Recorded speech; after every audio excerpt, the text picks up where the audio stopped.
So, I'm here with Hall of Famer Gordon Perry. Good to see you again, Gordon. Sinclair, you too. And he's going to be our first podcaster. We're going to ask him lots of different questions. Gordon has said that he doesn't mind asking him about anything. So, anything it is. Anything goes. So, just the first one, Lord. Mine is, when I met you, I was like 13 years old. When did you lose your leg and how? I joined the army when I was 15 and a half, went to army college. Dead young in my day. Left college, qualified as a radio telegraphist in Royal Signals. 1976, I was at Catterick doing a course. And during that course, it was a 3-month course of young NCOs, we got a room of recruits to look after. And one of my recruits was a wee guy called Chris Akabusi. Oh, amazing. I was Chris Akabusi's room corporal in August 1976. I bet he talked a lot. He talked a lot. We used to go running off camp, and he said to me, "Oh, Gordon, the recruits are better at football than you," because he was a good footballer. So I organised a football match between the recruits and the corporals and lance corporals. I can't remember the result, but I will tell you this: I was a goalkeeper. I dived for the ball. That's why it's important to say I was a goalkeeper, because nowadays they all dive, don't they? You know what I mean? In my day, the goalkeeper dived. And I hurt my hip, I developed a rare form of cancer. It took 4 years, that was November 76. After a lot of time in hospital, lots of operations, I finally had what they call a hindquarter amputation. The cancer was in my left hip, so I had my left hip removed in June 1979. I came out of the army in 1980. Wow. And can I tell you about a quick one on Chris? Yeah. 1996, I was down at Cardiff as a development manager for wheelchair basketball. I was down at Cardiff and I was doing a big exhibition in Cardiff, a sports exhibition, and I was running wheelchair basketball one day, getting same as the things that I've done over the years in different places, and you've been to some of them as well, bringing kids in, getting them to try wheelchair basketball, things like that. And on the Friday, I'd been there the Thursday and the Friday, and I was supposed to leave, and then they put all these posters and banners up because Akabusi was going to be there. So I told this organising guy all about how I knew Chris, and I was his room NCO, and I used to coach him and train him and things, and he went, "Oh, you got to meet Chris tomorrow." So they paid. Being Scottish, I went, "Well, it's okay, we'll pay you." I went, "Okay, I'll stay." So I stayed. So I stayed for another day, and Chris came in and he was like, "Golden," because he remembered me from back in the day, and we shot a few hoops, and big surprise. Talented guy, great runner, great marathon player, good footballer, and he can shoot some good baskets as well. Oh, so you could have been multi-sport. Yeah.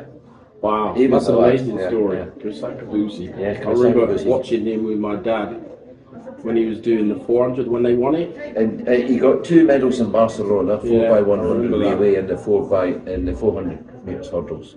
I remember that. So, how did you get into sport, and what sport did you choose first? Well, when I first came out of the army, I'd always been quite a good footballer, but a goalkeeper. I knew I wasn't going to do that anymore. Thanks, Liz. So I then I found out there was a local swimming club in Leytonstone where I lived in East London. So I went along there, and they started. I used to keep myself apart from people. I used to swim, a bit shy and embarrassed, just lost my leg and that. And I get to know them and all that. And then I was there one day, and they said, "Oh, they've got a swimming competition on." And I got out, got changed, and I sat there, sat on my crutches, just sat, thought I'd watch a bit. And this guy came up here in a wheelchair, came rolling up, he went, "Oh, hi, my name's Graham Young. I've just started a wheelchair basketball team in Haringey, and amputees can play as well. Would you like to play?" And I said no. And I'm sorry if that sounds rushed and whatever, because at first I thought of the wheelchair as part of a rehabilitation, an injury, all the rest of it. I had no idea what we could do in sport with wheelchairs.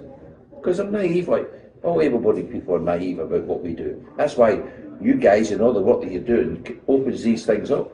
That's why the last 40 years of seeing people on television and seeing your David Wears and all these people that have become household names, it all happened because people opened the sport up. And anyway, Graham got to me, maybe think as he does. Yeah. I think it was the constant phone calls about 1 o'clock in the morning that kind of swayed me to go, so I went along, and I tell this to anybody, first time you try wheelchair basketball, it's like dodging through a ball. It gets you, And that's how I started with Graham Young. And what team was that? Haringey Hornets, Haringey 1980. And they played in New River, yeah? New River Sports Centre. That was my White first Hart team. Lane. I remember coming in there, and to be fair, it was exactly the same thing. Graham Young, swimming. I was swimming as well. Yeah. And he just pestered me every week at swimming. Come and try basketball. Yeah. Amputees play too. And that's how it started. Oh, that's great. So you played for Haringey Hornets. Yeah, started out at How long Haringey. did it take you to make the GB team? Great question. And I know that's a great question because they never used to have amputees playing. Well, that's one of the reasons why I'd like to answer. That's why it's a go great ahead. question. And we played in the second division. There was only a first and second division. The second division was split into north and south, and we got the right to go to the national games at Stoke Mandeville. But you've got to remember, back in the early day, and I hope there's people around that still remember the early days, it was the British Paraplegic Sports Society. Yeah. And although we played in the National League under the BWB, which was a Great Britain Wheelchair Basketball Association that became its own autonomy in 1982. In 81, Haringey Hornets turned up at the Nationals, and I was told by these people that worked there in blazers and suits and all that, very sorry, but you can't play in our national games. Because the definition at the time was, it was the British Paraplegic Sports Society, so you had to have a spinal cord injury. So not just myself, but all the clubs that had other disabilities, and it could have been amputees, it could have been brittle bones, it could have been arthritic things, rheumatoid arthritis, all these things. They were then told you couldn't play.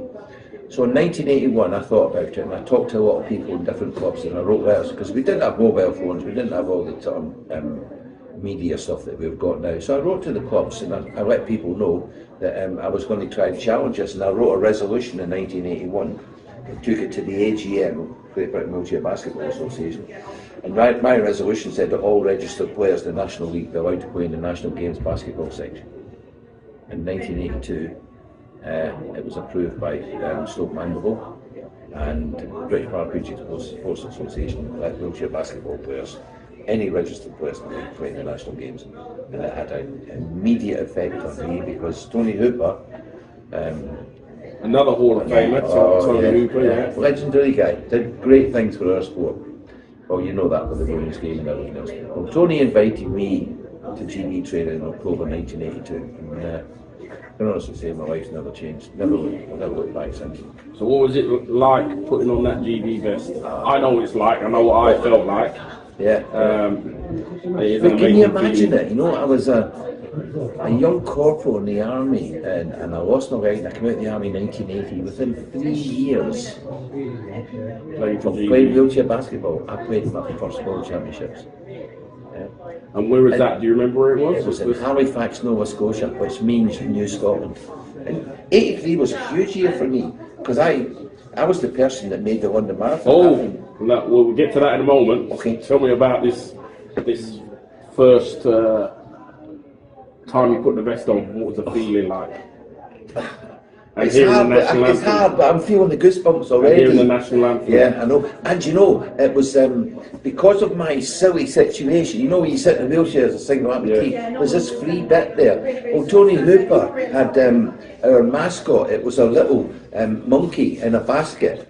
Yeah, and was it a monkey or a lion? I think it was a monkey. But anyway, it was in a basket. It's a basketball player, and. But because nobody could put it on their laps and things like that, he put it on the space on my chair, my basketball chair, just there. So I got to lead, even though I was the newest player on the team, I got to lead the team out. And it was on the front page of the national papers in Canada, which was great for me, because being a Glaswegian, a lot of my relatives had immigrated to Canada in the 60s, and they all saw this. It was great. So what was it like, your first basket, scoring your first one? And how long did it take into your first game? Do you know, I don't think I scored in my first game. I really don't. And you're playing as a power forward. And you're not supposed to be encouraging Sinclair. Hold on. We're doing a podcast. So what was it like? Your Is that first one basket? again? Yeah. What was it like scoring my first basket? Oh, enormous! You know, it's like the pinnacle of everything you've got to do. Yeah. But I like to think now that I know so much about the game and I've been involved in the game so much, I must say that once you've scored one, you know you've scored more. Yeah, yeah. So yeah, so we're going to move away from the basketball for a little bit because you talked about the London Marathon. Yeah, we can always have a nice little beer Always in have a little between. bit of beer. And you can eat pizza as well. Oh, we can have that as well. You talked about the marathon. Yeah. I done one and I'll never do it again. Right. It frightened the life out of me. 26 miles frightened the life out of me. Yeah. What made you want to? Well, again, What made you want to do marathons? right. And was London your first one? London was my first full marathon. I had done quite a few half marathons. Why did you choose London? Well, it wasn't that I chose London, it's London chose us. And I Again, heard Graham you Young. stirred up a little hornet's nest. Well, I did in a way, but I wasn't on my own. You know, I'm not one for blowing my own trumpet too much. But the British Sports Association of the Disabled had held many half marathons and things around the country because they were the ones that wanted to get wheelchairs into the London Marathon in 1983, and everything was going ahead okay at the time, but we had to be able to do with the changing of the guard, the timing of the troops on the mile and all the rest of it, but we had to prove that we could do a marathon in under 4 hours. Nowadays, that's a ridiculous thing. I mean, you have to take a form to your doctor to say you can do a marathon under 4 hours. My doctor's like, how the hell do I know that? You know? Yeah. Anyway, he signed it, so we did the marathon. We all got letters in January 1983, about 35 of us, saying congratulations, the London Marathon will now happen. And then what happened after that was, about 3 weeks later, we then got a letter from the BSAD saying, look, we're really sorry, but Chris Brasher will not allow wheelchairs in the London Marathon this year. But don't worry your silly little heads, all you little disabled people, we'll make it happen next year. Well, that infuriated me. So I decided, just like I was infuriated when I couldn't play in the Nationals, I decided I can't do something about this. So myself, Graham, a few other people, we got talking, we all tried to do a little bit. And in the end, I got the opportunity to go on Capital Radio and be interviewed alongside Chris Brasher. Now, when I say alongside, it was a radio car that came to my office, and I presume it was the same with Brasher, or unless he was in the studio. And the chap that his name, I think his name was Michael Wales, something like that. I can't remember. It can be cut out if that's it, because I don't want to bring somebody into it that might be making a mistake there. This chap said to Brasher, well, Mr. Brasher, he said, there's 29,000 people running the London Marathon. There's only 35 wheelchairs. Why won't you let them in? And he said, well, in 1983, we will pick the team to represent Great Britain in the Los Angeles Olympics. And the 3A's rules state that your feet have to come in contact with the ground, albeit one at a time. And if you allow those wheelchairs in, you could nullify 3, 5, 10 years training by our able-bodied athletes, and we'll have to hold another event. The guy turned around to me and he said, well, Mr. Perry, what do you think of that? I said, that's fine, we'll just start at a different time, we'll call it the London Wheelchair Marathon. And that's how the marathon happened in 83. I'm not taking all the credit for it. If I hadn't done that, it would have happened in 84. I just made it happen a year earlier. Because next day I got a phone call at work from a chap called Walter Tarrington. He was the chairman of the GLC at the time. We all remember Red Ken and all that? Yeah, Red Ken. Right, well, he was the chairman of the GLC, Walter Tarrington. He phoned me up, he said, I heard that on the radio last night. I've spoken to all my committee, the GLC. He said, we are all in total agreement. If there are no wheelchairs, there'll be no London Marathon, because we police the roads, we do all the funding for that stuff of it. And I thought, great job done. Then he said, can you organise it? I was like, oh, fucking hell. Excuse the language. I thought, no. Oh, we've been a wheelchair sports 2 years. So I handed it back to the BSAD, they took it over. And if you don't mind me saying, what they then did was they formed a committee. And after forming that committee, and I'm not going to name the people who were on it, they caved in after I've already got the GLC saying no wheelchairs, no London Marathon. They caved in and they accepted a backstart. In consultation with having Brasher involved, they accepted that the wheelchairs would start at the back. Who in their right mind is going to put 35 racing wheelchairs behind 29,000 people who are just waddling along, raising their money for their charities and all the rest of it? They weren't going to be in a hurry, but I tell you what, the 35 wheelchairs behind them are going to be in a hurry. And so, it's quite hilly if you can remember. Yeah, it definitely is. So You won that first marathon. Yeah, I won the first. What was that feeling, crossing the line first, to be the Absolutely first amazing, you know. London do you know Marathon what, winner? Sinclair, just like when you played for GB all those years, you know, it never sunk in till years later when I realised, do you know, and even now, I work with my wounded soldiers and all that now, you know, and I do have to tell my story sometimes. And I think about it, I think, like, you know, within 3 years of leaving the army, I've played for my country in the World Championship. I won the biggest marathon in the world, which London was at the time. And yet, It probably still is now.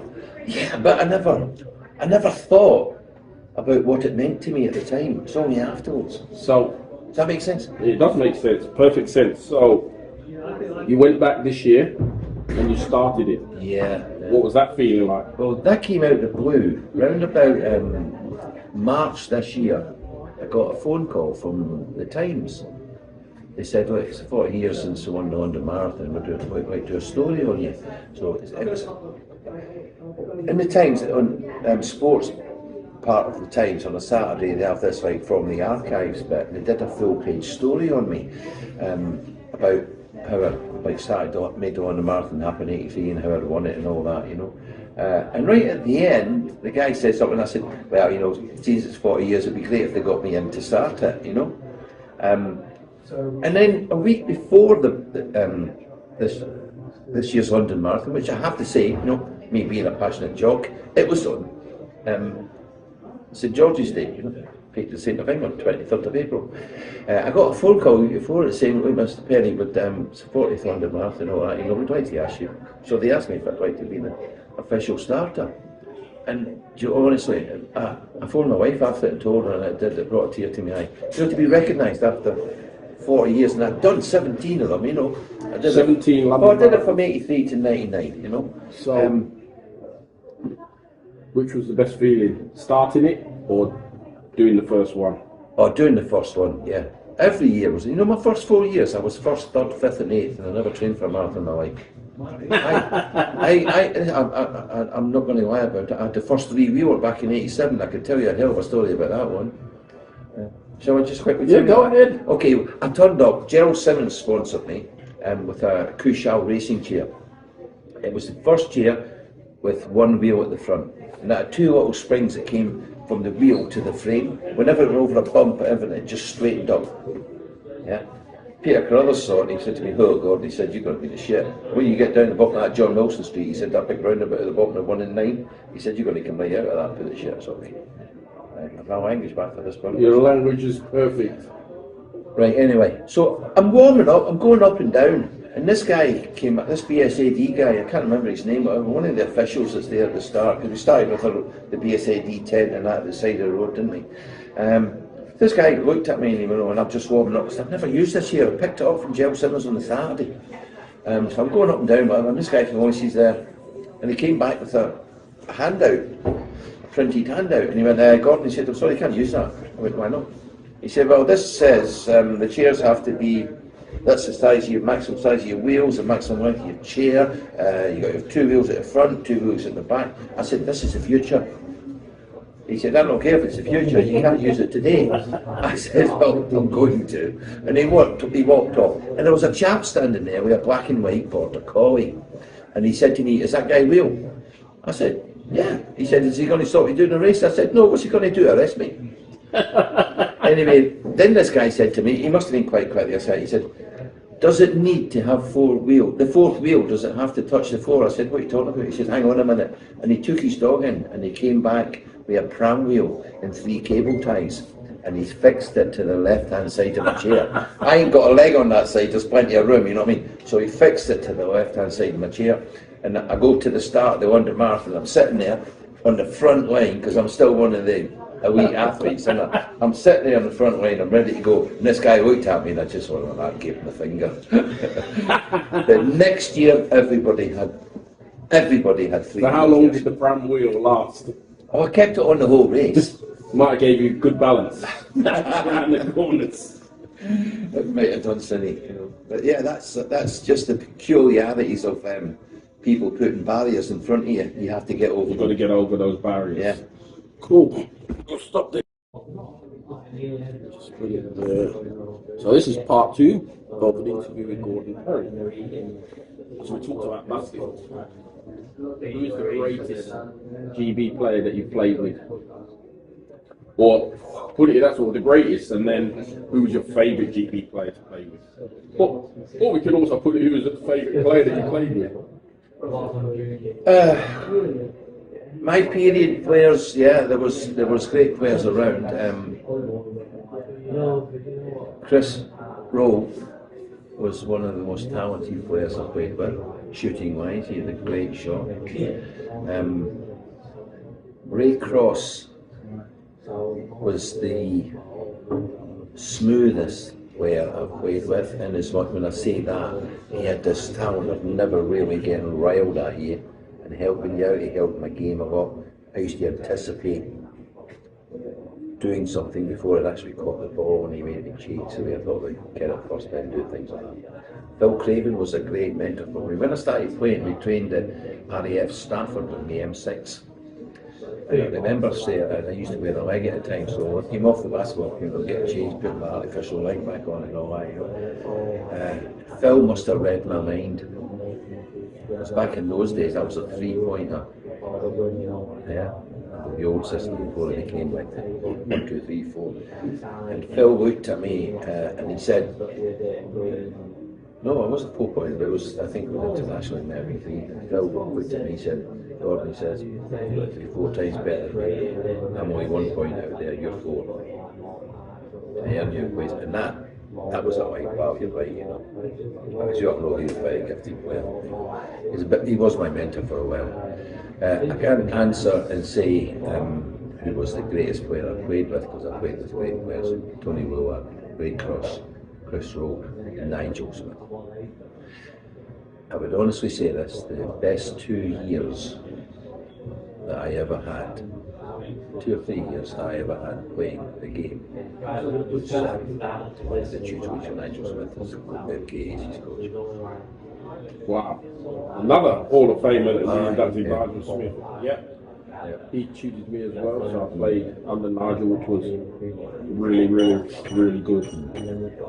So, when you stopped playing, you went into developing. How did you get into that role? When you say I stopped playing, I stopped playing internationally. Right, I carried on playing. I was the national film manager for basketball from 91 to 2006. I played for various teams at the time. 87, Steve Roach, myself, Joe Girardi, Mark Tom, we formed Capital City Jazz, as you know, in Romford. 91, I became the film manager for basketball, and I was still with Capital City Jazz. I moved to Cambridge in 93 when I got married to Martina, and so I played for Cambridge for a while, and then I played for one of the teams that I'd helped develop back in the early 90s, Northampton Pioneers, as they were called at the time. And then I switched and went to Aces and played under Nigel. So I didn't actually stop playing National League basketball until about 10 years ago. And the last team that I played for was one of the last teams that I developed, which was Norwich Road Riders. So you became the development manager. How did that come about? Oh, that's wheelchair basketball got some funding in '89. And they brought a lady in, their first national development officer was a lady from Yorkshire area, the Leeds area, Leeds Bradford area. And she had a Ford Sierra and a trailer, and her job was to develop the sport, but I think she was straight out of university. She tried her hardest, but I don't think she knew the sport. And in 91, they were going to apply for a 2-year tenure was up, and they were going to advertise the job again. And I remember saying to Phil Craven, I was vice chairman, Phil was chairman, and I said to Phil, I would really like to go for that job. He said, Gordon, go for it. I remember the whole interview here. I didn't know what he meant by that, then I realised him being the chairman, he being the vice chairman, be a conflict of interest. So I applied for the job in '93. Steve Spilker was the secretary, Trevor Wynyard, people like that. And Steve Spilker, I did the interview, there was 6 people who went for the post. I had a good job working in London, but this was something that I really wanted, you know. It's like, so I went for it, and Steve Spilker phoned me up about 3 days later, and he said, Gordon, good news first or the bad news? I said, what's the good news? He said, the job's yours if you want it. I said, what's the bad news? She said, you start next week. And that's how I got the job. Yeah. And a great job it was. And what was your role in that job? What did you do in that job? My job, what I used to do as a development manager was trying to, sometimes I'd be getting feedback from people who wanted to start clubs getting involved with the association. But you've got to remember, when there was only 3 divisions, first, second, third. The third was split into sort of 2 or 3 sections, so was the second division.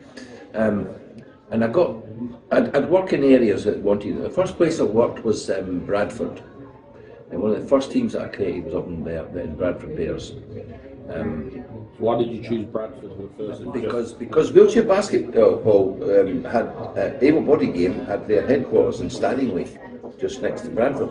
So we had a little bit of an affiliation. So people got in touch with them wanting a wheelchair game. So I went up there.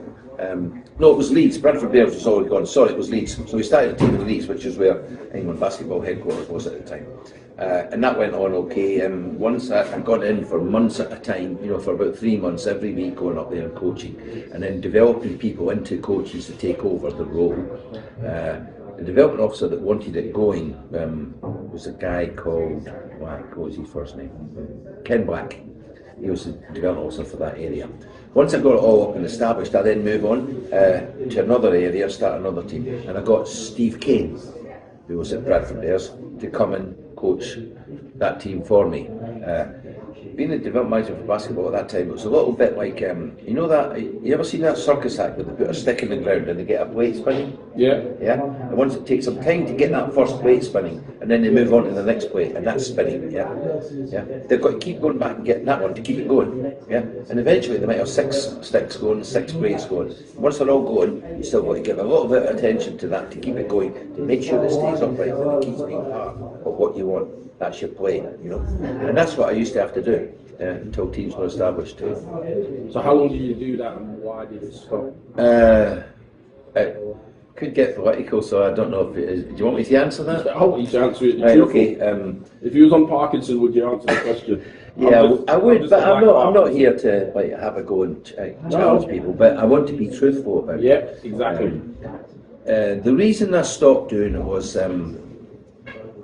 Wheelchair basketball tried to expand and get bigger because it was run by the committee. I was the only person that worked for the committee. They brought in Charlie Bethel, and he came in as our national office manager, and he quickly managed to make that a bigger role for himself. He became the chief executive, and he wanted to take over my role. Well, even though I had set up an 10-foot office built on as an extension of my house, had everything running there. Charlie insisted through the committee that I go up to Loughborough, where his office was at the time, 2 or 3 days a week. Which meant leaving my house at 9 o'clock, getting there at 10:30, leaving about 3:30, and then going home and then having to start work again. Because all my stuff, all my files, everything was at home. Okay? It wasn't like the way we have now, where we can just move everything on the iCloud and take it with you. Things were on paper, they were on files, And as the office grew, I eventually found that I didn't have anywhere to sit. I was shut in a corner. I had no phone, no computer. There was 3 ladies in the office and Charlie, and I just found it a little bit, I wouldn't say intimidating, but what am I supposed to be doing here? So in the end, I said, that's it. I'm not coming back anymore. I'll work from home. And I gradually felt I was being pushed out. I didn't get much encouragement from Joe Fletcher either, chairman, friend of mine. Known him since I started playing the game. But your work in that time, your work didn't drop, did it? The clubs kept coming. I still kept doing that, yeah. Over my tenure, and I'm not saying I started each and every one of them. Some clubs started second clubs or even third clubs. Like Ian Laker and things like that down in London, and Nigel with Aces and things.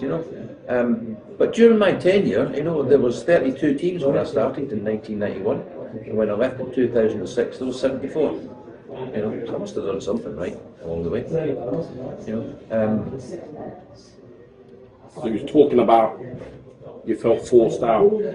Yeah, I did. I felt uncomfortable. I felt like they didn't want me to leave.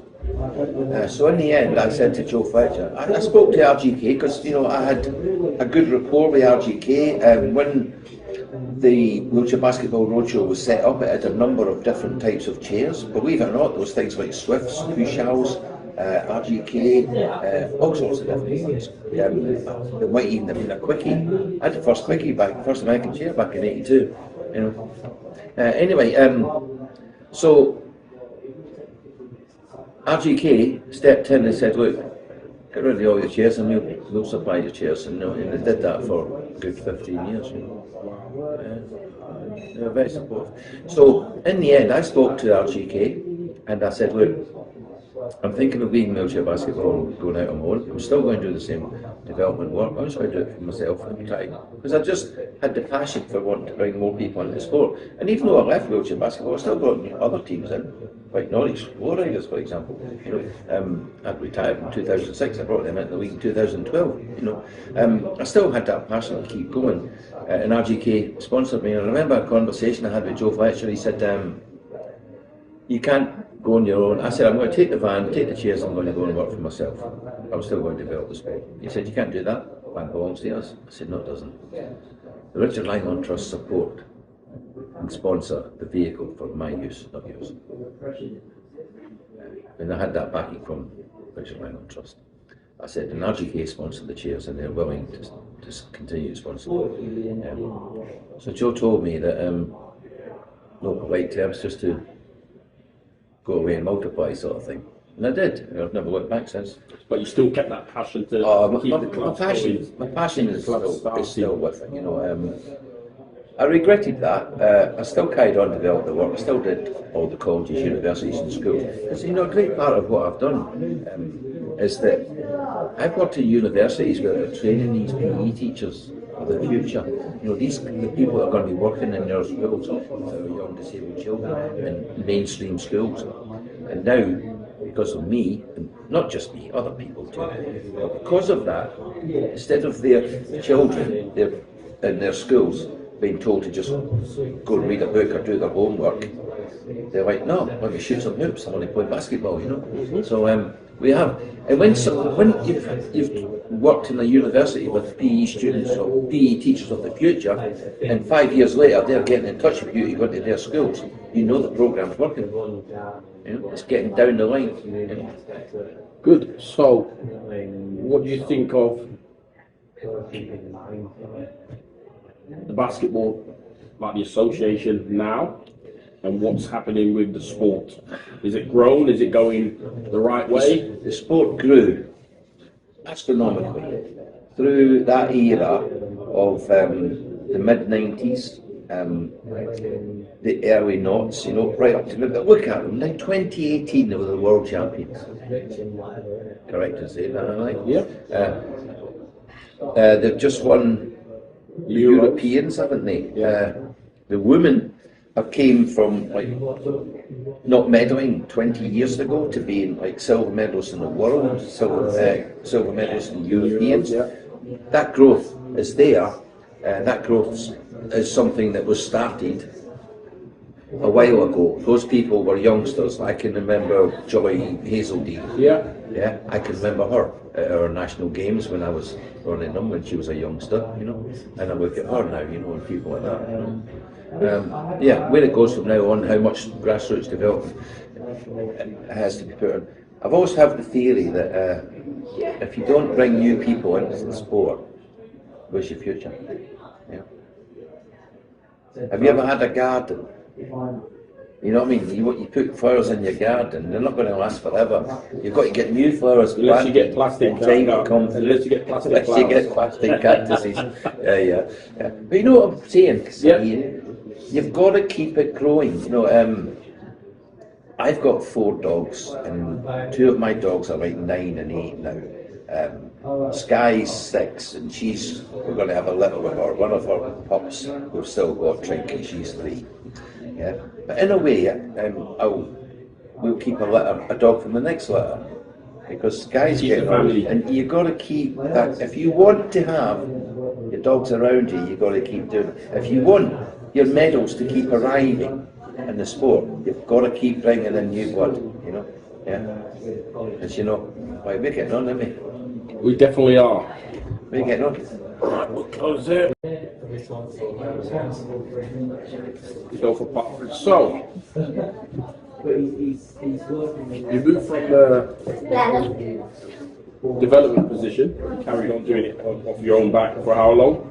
Well, I formed Wheelchair Basketball Experience in 2006 and I'm still running it now. So it's still going now, still going strong? Yeah, I still work in some. Pre-COVID, post-COVID, I would say I've not done as much of my roadshow work, but I do have a huge involvement up here at Paralympic. Yeah, so we're going to get to that one. I still do, like, I've been going out to Jersey all the time. I was a development manager for basketball, to run their wheelchair basketball. I formed a league in Jersey with them. It was called the Investec League, sponsored by Investec Bank, South African banking company. They only had one group of wheelchair athletes out in Jersey, and what they did was they spread the players and they opened it up so that you could have able-bodied teams. But each team had to have one or two of the Jersey wheelers in their team. So we ended up with 8 teams and we ran a league.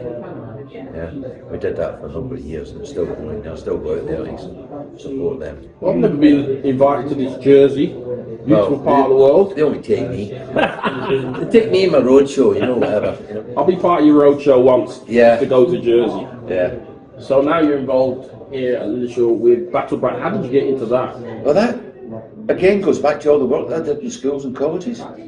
I was down at a school in Southend, and I got an email in 2011, July 2011, and it said there was from a lady that was a lecturer at Leeds Metropolitan University, which is now Leeds Beckett University. And this email said, Gordon, there's a move afoot to set up an organisation called Battle Back. It will be looking after the rehabilitation of Britain's wounded, injured and sick military personnel. I know you were in the military, would you like to be involved? I said, yeah, of course I would. I don't think there's anything better than to be able to put something back to something that was valuable to you. So she said, right, you need to get in touch with this Professor Cook. So I sent a message to this Professor Cook, his aide de camp, whatever you call him. He got back to me, his P, what do you call him, PA, got back to me. And they said, right, can you come up to the university for an interview? So I texted the lady lecturer back who employed me at Leeds University for a number of years to do my sports development programme for her sports science students. I sent an email back and said, I have to go Monday for an interview with Professor Calvin Cook, and she went, great, best of luck, I might see you there. P.S. He's my husband. So when I get up there, Belinda Cook's there, Calvin Cook's there, they interviewed me and they gave me they offered me the job. So for 12 years now, I've worked here as a sports development coordinator for the Battle Back programme. And how does that feel? Oh, it's an amazing job. I used to think some of the things that I do are a lifetime achievement that not many people get. As I say, make wheelchair basketball a multi-disability sport. Getting wheelchair marathon going. I created the National Juniors in '96. I brought the able-bodied player out in the game in '91. I think I've done quite a lot of things. But is there anything you haven't done? Except for take me to Jersey. I've never taken you to Jersey. You never take me to Jersey. But when we see, like, one of the chaps today, we were climbing today, climbing what Wolverhampton. One of the chaps actually said in our debrief tonight, he's got serious issues. He's done things in the military. There's lots of things that have happened to this guy's life, as it has for all of them, and it has for all of us. It's not just the military that have like mental health issues. It's across the board now. Isn't it? Young people suffer badly from it and things like that. Well, anyway, this chap said today has been the best day of my life, best day I've had in 12 years. Where does that come from? Do you know, we just don't know. There's a kind of magic about Battle Back, but I don't know what it is, but it works. So you've changed lots of people's lives. I like to think so, yeah. In the right direction when they were going in the wrong direction. Because I actually today looked on the Battle Back and saw some of the stories. I think some of their lives, some of their lives are they're paused, We let our thoughts dominate things that we do. We have about 80,000 thoughts a day, but we can ignore most of them. Yeah? The ones that fester are the ones usually that aren't true. Can you remember taking your first shot or seeing? I can remember when some of you youngsters came down to Cardiff when I was running a basketball development program down there. Some GB juniors came along and whatever. Some of these young kids that were part of my program down there said to me they saw some of you youngsters flying about. It was in the early 90s, and they're going like, wow, I could never do that. And I said, yeah, and that's what they told me when they were your age. Yeah. The things that we say we can't do are usually the things that we haven't tried. The thoughts that we have. Now, if I said to you, Sinclair, you're not going to be good at this, you'd probably get annoyed at me and go and prove something to me. Oh, Prove without something doubt, to yourself. without doubt. But if you say to yourself, I'm rubbish at this, you'll start to believe it. It's about your thoughts. 80% of your thoughts are just not true. They're only thoughts. That's the kind of stuff we work with. So has it been difficult? You know, because obviously these are new injured soldiers and they're veterans. Some of them are quite young. I know I visited. Well, last week, as you know, we had the 19-year-old. I visited young who've just been made disabled. They've broken their back and they think their life's over. Yeah. And then it's almost like we're trying to put them back together. Yeah. Isn't that the power of like spinal unit games at Willpower? Isn't that the power of the amputee games? Sure. Get people involved. Sure, you remember when we was at national games, you used to see them wheeling out these fellas on hospital trolleys to watch the games. To try and get them back and they'd be in front on the striker things and all that. Yeah, and then next thing they're playing in the next national games. I can remember Claire Claire Griffiths. Yeah. She came through the spinal unit games when I was the development manager for basketball. I worked at spinal unit games for over 30 years. I feel a bit sad that they'll get in touch with me now. Post-COVID, they've not got back in touch with me, and they've got spinal unit games this week, haven't they? Nobody's got in touch with me yet. Nobody asked me to go there. And I remember Claire, and she got so into it. She broke her back horse riding when she was about 16, I think it was. And I remember working at our school with her a few years later, and she was telling the classroom what happened. It was quite true. At the end of the day, she got so into playing miniature basketball, and she was in the hospital. At the end of the day, I had to go in about 9:45 and say, look, Claire, you've got to stop now. Turning the lights off and locking up the sports center. Well, I don't think it's just Claire. I think it was all us youngsters obviously being through the passion that you brought to the game. I remember the national games, they turned the lights off and we're still playing when they turned the lights and going up and down in the dark. You know, and like for me... At that time I felt like getting a garden hose and coming and getting you. I don't think that would have done any different. I don't think it would have done any different, even the garden hose. I think it's just infectious. What you do is infectious and it infects everybody else. Thank you. It's very humble to hear that. I've got goosebumps all over my arm because, you know, like, it's just amazing that you think that. No, it's infectious. Like what you're doing, you inspire. Like they have this word of inspire a generation. I think you inspired more than a generation. Because I remember walking in or pushing into that gym the first time, and I saw you guys playing this game on no rubber court. And I wasn't permanently in a wheelchair because my mum and dad didn't believe in a wheelchair. Yeah, I remember that. Came and got in this wheelchair, played for a couple of hours, went home, my hands were like, I don't even know, they were shredded. I said, I'm never playing this game again. Come through the door again and see that smile. Everybody remembers you with your smile. That's what you're known for, your smile. And that was it, you hooked. And I think with the battle back, you probably got that. You just got that aura about you. You know, more than 8,000 soldiers have gone through this program, and you've changed and affected almost 8,000. Well, I like to think so. But I do believe that change comes from within. All I do is maybe help it along the way. I know, but you don't realise what you do. Do any of us? Just look around you. Look around here. go on any basketball court, look around, especially maybe the newer kids now. But if you look at the Paralympics now, some of those players you brought to this game, Yeah. and now they're superstars. There was a stage in my life when I looked at the GB team, both men's and women's, and thought to myself, most of them were my kids. And I don't mean that way. My kids came through that But programme. you've gone through generations, because I class myself as one of yours. I class myself as one of yours because I wanted to strive to what you did. You played for GB, so I wanted to. I'm not going to be the only. Gordon's not going to be the only Haringey Hornet who's going to play for GB. I'm going to do the same. Joe, we played there. We couldn't have done it without you. And those clubs along the way, and what you've done for now is amazing. Like Lee Manning, Terry Bywater, these are guys are superstars. Yeah, they are. And the only way they got into the game was because of you. That's So really interesting, my friend. it is. So we'll go on to. We've got the last few questions. What is the greatest game that you played in? What was your greatest game that you played in? I watched a couple of days ago the Big 8, and I think you got 28 points, and the team only scored about 30, I believe. If I'm right in saying it was against the West of Scotland. Yeah, it was. And You were struggling. I scored 29, and the team scored, as a team, we scored 56. I think we beat them 56-30. But before you came in the game, they were struggling. I watched the game. Oh yeah, I don't know why. You know, considering myself, Steve, maybe I hadn't been playing well, but Steve didn't play me.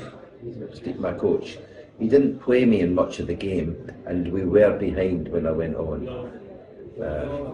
But I managed to turn around, and I do remember some lovely words from Phil Craven when I was scoring from inside and outside and everything else. And well, you say you just watched it. I can't remember watching it.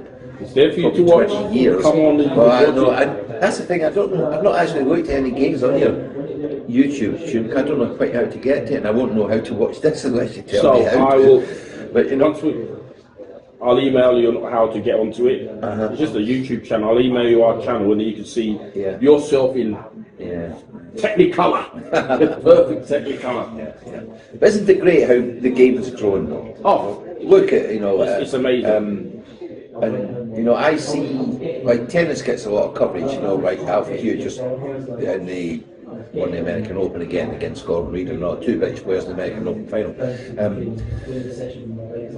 I look at where Great Britain wheelchair basketball is now, and my next struggle is, will I live long enough to see Great Britain win a Paralympic gold medal? Because that's the one thing, my 44 years of wheelchair basketball involvement, I have never seen it yet. It could be in a year's time. We've had silvers how many times? Twice? A lot. In the last 20 years? A lot. We've had a lot of bronze, a lot of silver. A lot of bronze. It's tough. It's a tough ride. Of course it is. Paralympics is a very tough ride, but we've got 1 year to wait, so I know you're going to be with us at least another 10. Well, at least another 10. And the other thing is, that one of the hardest things you can ever do is get to the top. And the second hardest thing you can ever do is stay there. Oh, it's difficult. It's no doubt. It's like the old cowboy thing, you be the fastest gun in town, but there's always somebody coming to shoot you down. A new gunman ready for you. Yeah. So, one of our last questions is, would a 25-year-old Gordon Perry make it into next year's Olympic team, Paralympic team? You're 25 years old, remember that? What's that, 50 years ago, 25, 40 odd years ago? 44 years ago. 44 years ago, you're 25. 69. You're You're in the shape of your life. I would. You'd make the Paralympic team. I would. I'm not talking about anybody that's around me at the moment. I'm not putting myself against anybody that's in the team. My question was, do you think you can make the team? Yeah, I'm saying that my determination to do things, that I've always had, would have got me there.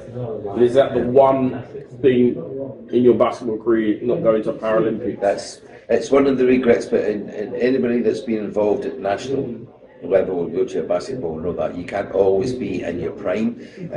The sport is sometimes dictated to by the number of players that the coach is going to take. In my case, they would never take more than, I would say, 2 or 3 4-pointers.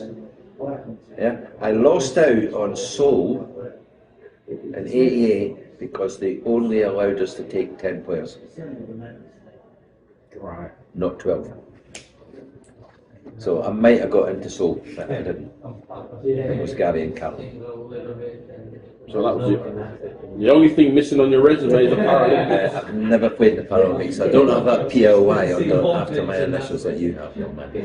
No, you don't, but you probably should have SIR That's never got it. next to your initials. Sir Gordon Perry. Yeah, wouldn't that be something? It would definitely be something, Gordon. It's been a hell of a pleasure. Sir Gordon Perry. Yeah, well, right. Just keep doing what you're doing, because we're all loving it. Thank you, Shane.